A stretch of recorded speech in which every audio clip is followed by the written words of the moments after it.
Well, we were blessed last weekend to hear Bishop Stephen, and I think, as he mentioned, he's written us a letter for the start of the season of Advent.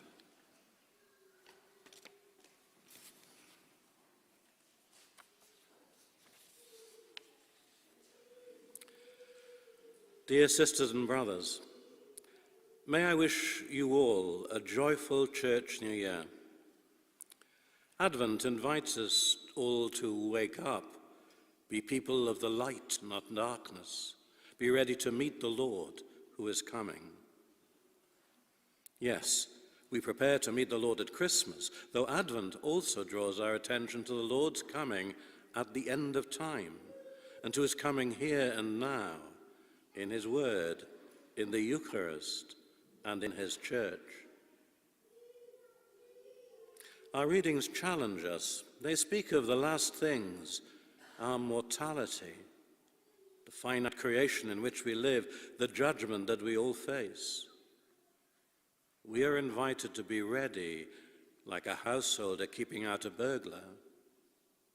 Not the most comforting of images.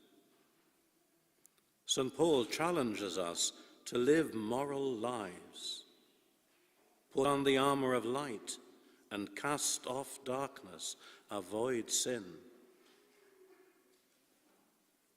Our readings are full of hope, too. They speak of our salvation won for us by the Lord's victory over all the challenges we face. He never abandons us. In our first reading, and again in the psalm, we have the hope-filled image of the people on pilgrimage to the house of the Lord, all the nations flowing to God, so that they may be taught by the Lord and be people of peace. We're in the final days of our Jubilee year. It's called to be pilgrims of hope does not end. Like the pilgrims in our readings today, we journey to the house of the Lord with joy, so that he may teach us his ways, and that we may walk in his paths. The Advent readings are challenging and hopeful at the same time. Hope and challenge are found in the life of the Church in every age. Having served as your bishop for just over 2 years now, may I briefly reflect with you on the hope I see and some of the challenges we need to discern together. Hope fills our communities, and it is a joy and privilege to experience it as I visit our parishes, schools, and institutions. The love of the Lord you have and show is inspiring. The love is expressed in the welcome to others and in your generous and compassionate service. I see saints among us, full of the love of the Lord. Thank you. May I share one reality of hope among many.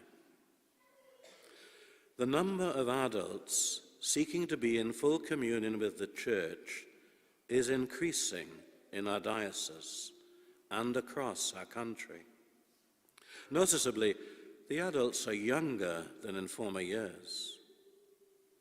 The holiness and beauty of the liturgy and the spaces we offer for prayer are ways many discover the Lord calling them. In a noisy world, offering false satisfaction, many find a deeper meaning and fulfillment in our communities. They experience the mystery of God's love for them. Academics speak of a quiet revival of people turning to the Catholic faith. Across our country, we are seeing it. May I also speak about some of the practical challenges we now face. You will see the increasing age profile of our priests. Many will soon retire. The Lord will provide sufficient priests, but we must pray for them. I invite us all to be intentional in praying daily for vocations to the priesthood. Our vocations team have produced parish prayer resources which have been shared with our clergy. They will be on the diocesan website too. Please use them and pray for vocations. The present offer of Sunday Masses is not sustainable. Priests are now stretched to the limit, if not overstretched. We must all accept pastoral changes are now necessary. Every priest may celebrate 3 Sunday Masses over the weekend. Masses must be arranged so that cover may be offered for vacations and sickness. The Church's wisdom states that Mass is the gathering of one community around one altar, celebrating the one Eucharist. More than one Mass should only be really considered if there is insufficient space to fit the people into the church. That liturgical and pastoral principle has been lost for some time due to the number of priests we've had. However, the principle will necessarily become a guide once again as priest numbers reduce. It is time for some parishes to amalgamate, and this is the blessing this has the blessing of sharing resources more efficiently for mission. A linked challenge is the number of churches and buildings we have and the condition of some of them. Our mission is the key. Our mission is to evangelize, be communities of prayer and worship, to form missionary disciples, to be a truly synodal church, listening to one another, clergy and people working co-responsibly in serving our communities with social justice and compassion. Buildings, even our precious and beloved churches, are to serve the mission. If they don't, then they become obstacles, and very costly ones at that. Nobody takes any pleasure in raising this challenge, least of all me. But we must now face it. If we do not, then our human and financial resources will be lost to buildings, and we hand on the challenge to the next generation.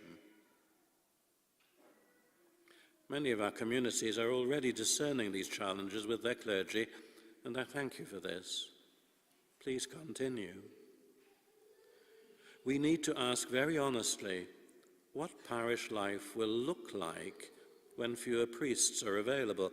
How many Masses can be realistically be celebrated where priests will live, and how best to serve our communities to enable them to flourish? If we avoid these questions, we risk greater hurt later. To guide this work, I have established a pastoral steering group which will meet for the first time in December. But this cannot be a top-down exercise.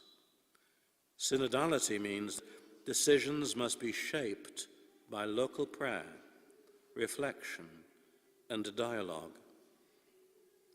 Final decisions rest with me, but they must be informed by discernment at parish, partnership, and deanery levels. To support that discernment, a diocesan discernment pack will soon be available for every parish. It will help communities reflect on their mission, their resources, and the future. The work is essential, and it must begin or continue now. Christ is our hope, and the challenge is to be ready to meet him in the years ahead. Please pray for our clergy. Please pray for vocations. Please be generous as we discern our readiness to meet the Lord in the years ahead. With assurances of prayers, Stephen Wright, Bishop of Hexham and Newcastle.